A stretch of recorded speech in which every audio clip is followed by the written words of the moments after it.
Today, we're joined by Spencer Fox. He's the SVP Business Lead at Cannes Lions Advisory, which is recognized internationally as a champion of creative excellence. Spencer joins us to discuss insights from a recent report from Lions called Marketing Challenges: What the Global Marketing Industry Thinks About the Challenges It Faces and What Needs to Be Done About Them. Welcome, Spencer. Before we dive into the report, would you tell us a little bit about yourself and how you got to Lions Advisory? Sure. First of all, Neeta, thanks so much for having me. It's really great to be with you to talk about our survey and about Lions in general.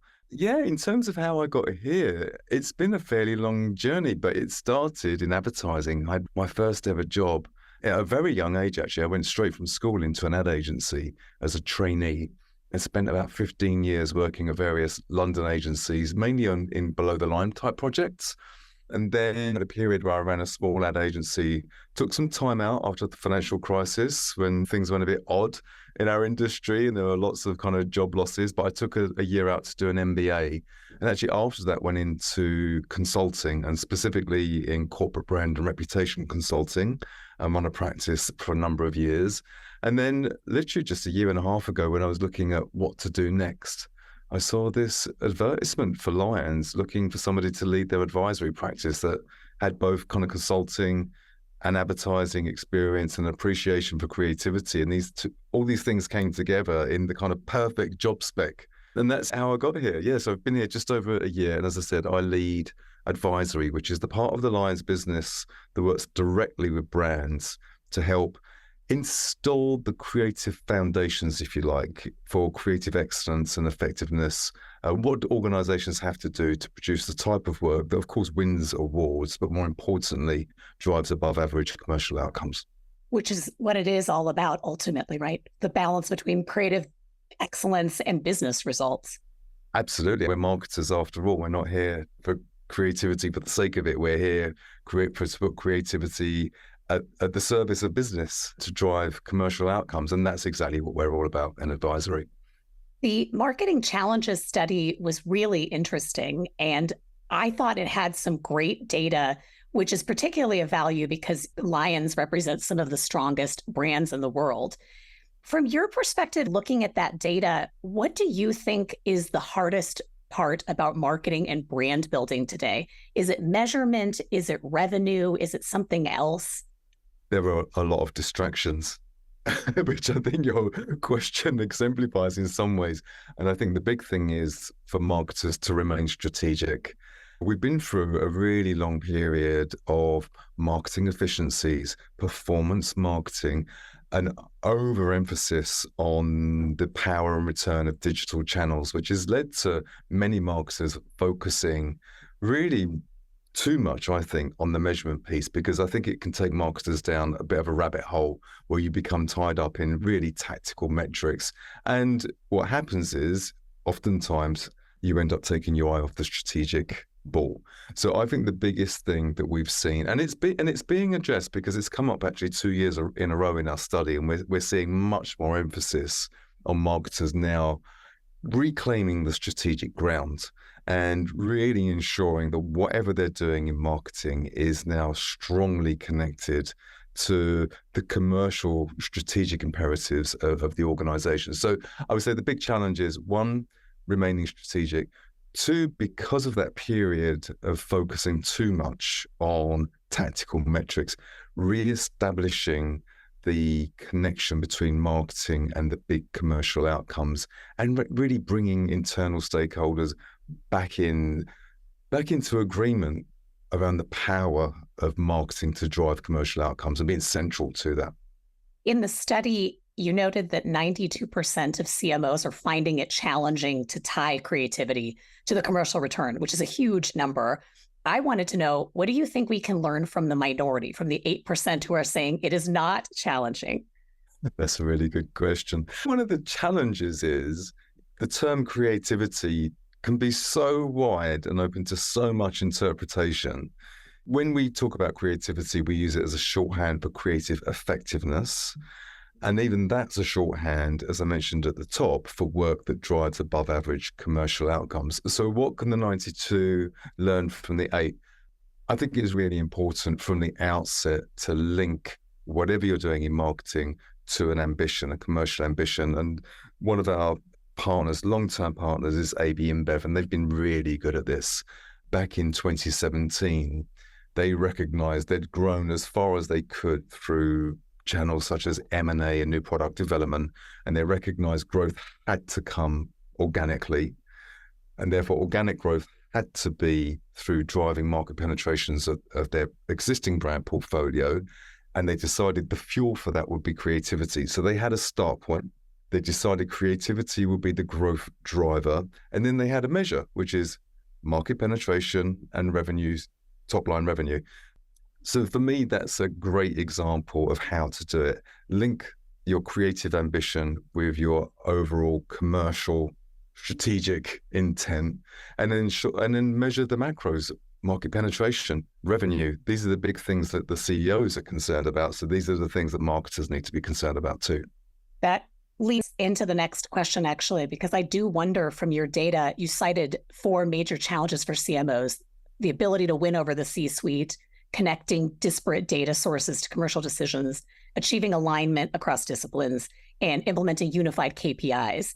So do you think that focusing on longer term revenue goals helps marketers? And do you think that the cycle of short-termism is part of the problem here? Yes, it is. But you need to strike a balance. And we draw often on the work of Les Binet and Peter Field, the long and the short. We weave a lot of that into the kind of advice that we give to organizations. But we recognize that balance can vary within organizations according to life stage. Types do need to invest much more in the type of marketing that gives an immediate return. More established brands have the opportunity and the budgets and the runway, if you like, to make longer term investments. But the balance is really important. And what's been really interesting is actually seeing that shift back to what I would call the fundamentals, really, of brand building, which is taking the longer view, building brand over the long term, recognizing it's not going to brand awareness, brand salience, brand advocacy, all of these different types of measures that organizations look to build over time. They're not immediate. What I do like about the update that Les Binet and Peter Field made to their paper recently was recognizing actually even short-term performance marketing can work towards building brand if done in the right way. And I think that needs to be the focus, actually. So let's not look at these things as two kind of separate entities, if you like. Brand building and performance marketing sit together as part of a holistic strategy and need to work in support of each other. What do some of those brand activities look like when it is the right way? Or if you believe that there is more ROI from brand activity, what might that look like? I think it always starts with strategy. One of the things that's quite interesting to us in advisory, we quite often have clients come to us and say, "Oh, can you help us with some brief writing workshops? Some of our people really can't write briefs and it's causing problems." And my first question, is it really the brief that's the problem? Let's go up the chain a little bit. Do you have a distinct brand promise that's rooted in a human truth that draws on both emotional and irrational drivers? Have you taken the time to develop a core creative idea that brings that brand promise to life in a relevant and engaging way for the segments and audiences that you want to engage with? And then have you done the work to establish what the job to be done is with your campaigns? If you've got those three things sorted, your brief is going to be quite easy to write. So I always look further up the chain. You have to have your strategic foundations in place before you can write a brief your creatives, get them to produce groundbreaking work. So I think for me, it always starts with strategy. It's an interesting question too, because one of the things I was curious about is you work with really preeminent firms. So these are companies that I assume have brand trackers, they have the resources, they've done market research, they're classically trained, I'm guessing. So if they are struggling to really find the impact and then characterize it in a persuasive way, both to CEOs and to the board, in addition to defining the strategy, is there anything else that you think people should be considering that might not be top of mind? Because these are really smart people, right? This is to be the CEO of to be the CMO of some of these companies is quite an accomplishment. Yeah, absolutely. And there are two things. One is, as I mentioned earlier, we're entering a kind of different phase of marketing.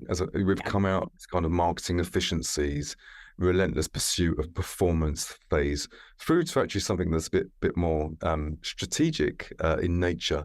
And that requires a change. My part of the business at Lions really works with organizations on creative transformation, because it recognizes that to deploy creativity for growth requires a shift in strategy, in strategic decisions, culture and capabilities within organizations. So it's quite a heavy lift. Chapter 1, as we call it, the Creative Foundations, starts with the business case for creativity.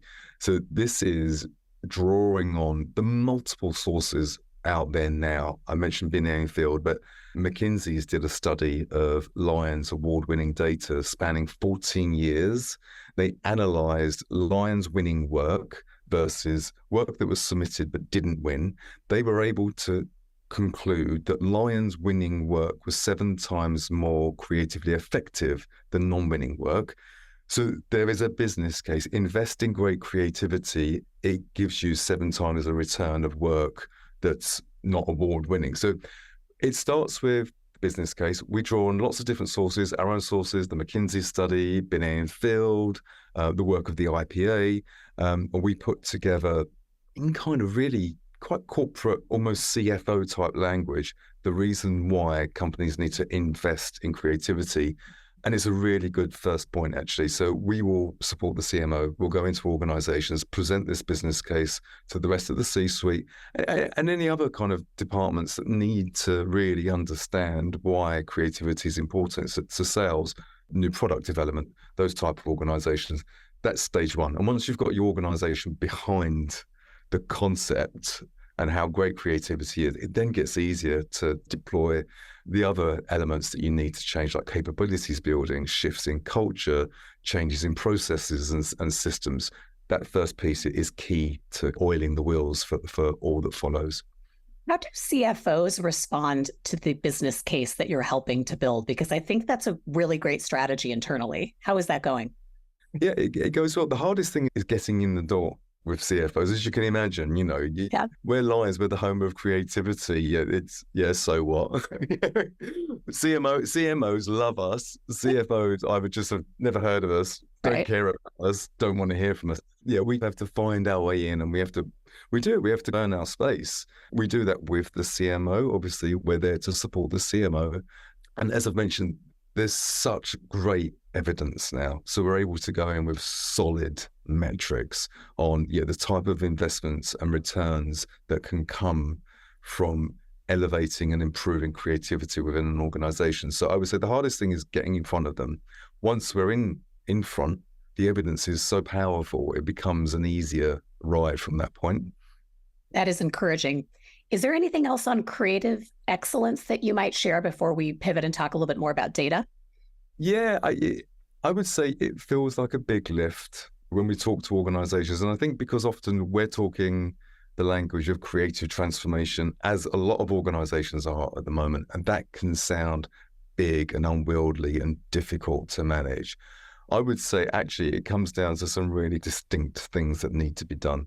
As I mentioned, the foundations, getting the business case set within the organization so that your colleagues on the board and the execs and the leadership teams are willing to make the investment, not necessarily financial, but certainly in terms of their time and decision-making in creativity.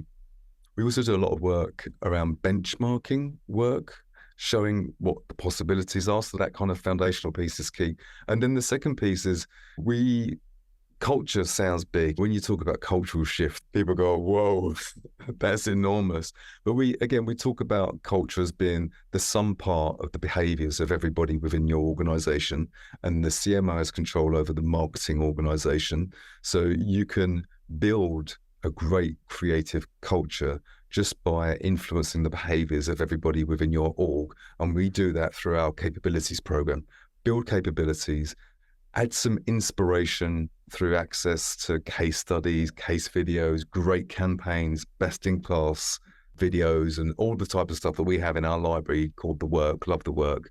And again, it just makes it easier to handle and digest. So yeah, I would say creative excellence, chapter 1, the business case, chapter 2, building the culture and capabilities. And then chapter 3 is just maintaining the momentum. What do you do to ensure that people remain engaged in the topic, motivated to do their very best work, inspired? And again, that comes down to, we do lunch and learn sessions, ignite inspiration sessions. And again, it's just drawing on our archive of our library, The Work, best in class cases, all the great case videos that come through every year at Cannes Lions, that just maintain the interest, maintain the motivation, keep people inspired and engaged. That makes a lot of sense. One of the other topics I wanted to talk about was around data and efficacy. You had a quote I really loved, and it was data soup, too much, too little, the wrong sort, poor quality, which I thought was a great way to describe the data reality for most companies that I've been in or worked with. And I think the topic of attribution comes up all the time. The report notes this as well. What is your recommendation to CMOs, aside from a little bit of what we've talked about earlier, which is hopefully we are pivoting away from the excessive track everything, measure everything? What do you suggest CMOs do today with all that data that they do have?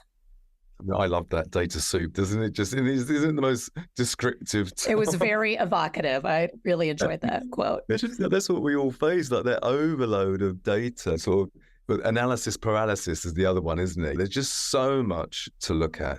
And again, I go back to the very beginning, which is, I think as marketers, we have to look up, not down. What are the macros that we're chasing and how do they align with what the business is looking to achieve? And I think when that's your start point, you're then able to look at its market penetration or its revenue or its margin. It's one of the big ones. I think too often we've looked down and look at what we've got and then now let's try and make sense of it. There's a space for that, but leave that to the researchers and the analysts to crunch and develop the insights that gives you.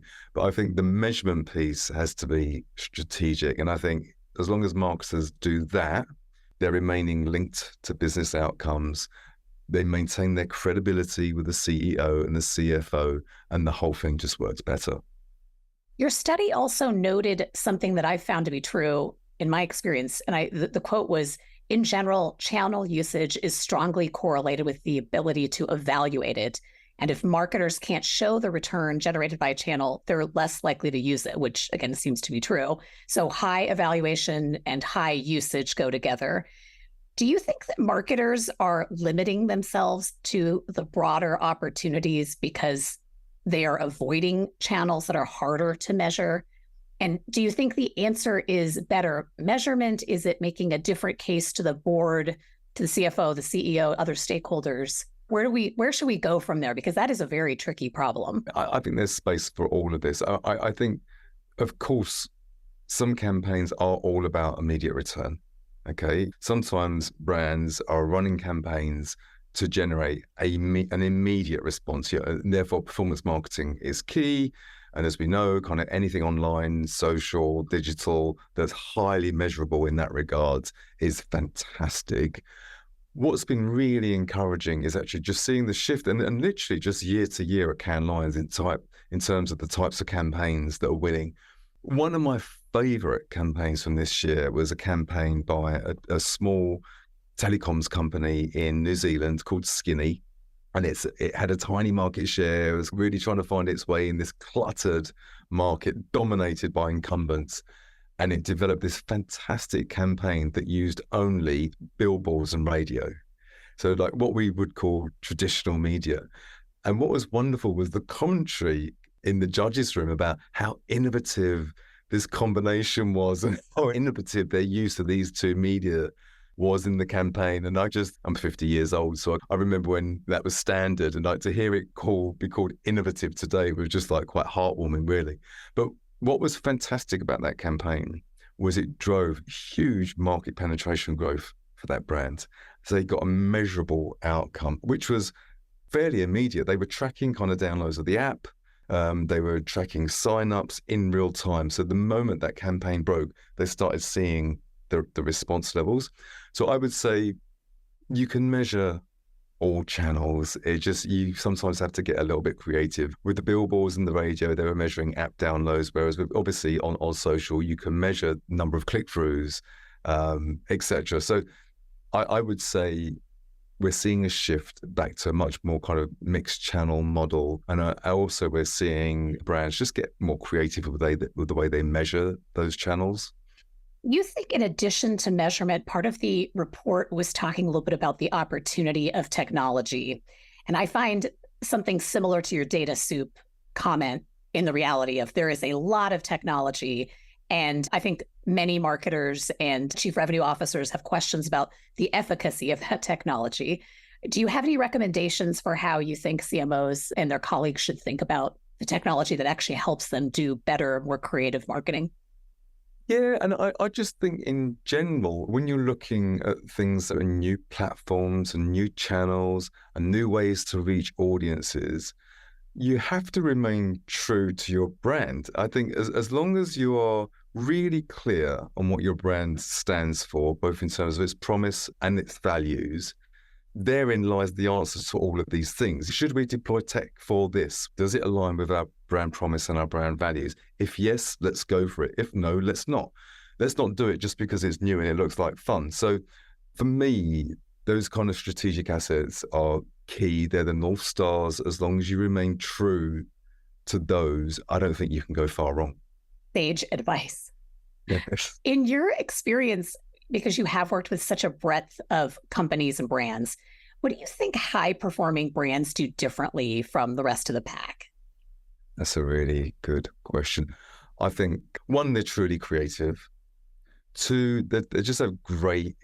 What I've seen is the teams that are behind those brands are passionate and driven and really want to do the best they can for those brands. And it makes the world of difference. We speak to a lot of different brands, and you can almost tell really those are going to be really successful because you meet the teams and you think, wow, this is a really engaged team. They really want to do more. Or you can just meet a really passionate and driven CMO that's going to build a team and you think, wow, they're on a mission. They're going to do it. And you need that because you can put as much work as you want into kind of defining your brand and writing great briefs and doing all this sort of stuff. It's people that drive this stuff. It really is. And again, I look to AB InBev, and I talk about them a lot just because we've done a lot of work with them, but also they're just such a good example of a company that made such a step change in the way they operate as a marketing organization and the type of work that they do. So they do really high quality creative, but they do it at speed, which is so impressive. And if you look at how they've responded, their World Cup campaign, literally within 24 hours, they were producing the campaign to leverage the opportunities that were present when the Qatar government decided that alcohol couldn't be consumed at the World Cup. And they pivoted on that and they came up with a campaign around that. They've just been really good at it. So yeah, be creative, get the kind of creative foundations in place, and we help guide a lot of that stuff. But then there's the people element, which is have a passionate, engaged and driven team to just power that through. And it's the combination of those two that just produces amazing results. Are there other examples of companies that you think are doing a really great job? Either they've sustained performance or they're newly able to really deliver on this creative excellence and commercial return? I think there were some that have just been in the ebb and flow. It was really fantastic to see IKEA just come back this year with amazing work. And you think about IKEA, they come in and out of kind of these creative moments, and they're definitely in one at the moment. And their campaigns did really well at Cannes this year. And also that correlated with growth in the IKEA business, which was great to see. They've re-established themselves in a number of markets around the world. So IKEA's one. Apple is an obvious one. Apple's a really good one because it's one of the few companies that can just really make a point of difference on product attributes. So few companies can actually create an area of differentiation purely on product attributes in the way that Apple is able to. So that's great the way they do that. And they're really good. We look at the ingredients of great work. Impact, does it have impact? Does it hold your attention to the end? That's key. So many times you see an ad and you, without even thinking, you switch off. Can it hold your attention? Insight. Has it got a real insight behind it that just connects with your audience, makes them think, okay, let's challenge what I thought about this brand. I'm gonna think again. And then craft is something that Apple does really well. Their campaigns are so beautifully produced. You see them, they're almost like mini films. They're so well done. Emotion, does it engage on a human level? Does it get some sort of emotional response out of you? There's another one, and I can't remember what it is. I'm going to have to come back to you. You can see what I mean. There are a number of different ingredients. Apple does really well on craft. There are others that do really well on emotion, but all of them have those ingredients within them. I think that's very informative. What's your top advice for CEOs right now? And I realize you do work more with CMOs, but CEO is obviously a very important stakeholder in a lot of these conversations. How might you advise them? Gosh, I just think there's so much going on in the world at the moment. I think the people that are successful to me are those that have real clarity on their purpose. And I don't mean just like corporate purpose, like what they're trying to achieve as a business and how they're going about it. The people that are successful in my mind are those that have absolute clarity on what they're aiming for and why they're doing it. So my advice would be just make sure you're very clear on that. I think that's amazing advice. Thank you so much, Spencer. I very much appreciate your time. It's been really fascinating to hear from you on this. No, I really appreciate it. Thanks for the opportunity, Neeta, and great to talk to you. Really good conversation. Yes. Thank you. Thank you. Thanks for listening. If you liked what you heard, please leave us a review. We're a new podcast, so it really helps listeners find us. If you'd like more information on today's episode, check out the show notes or send us a message.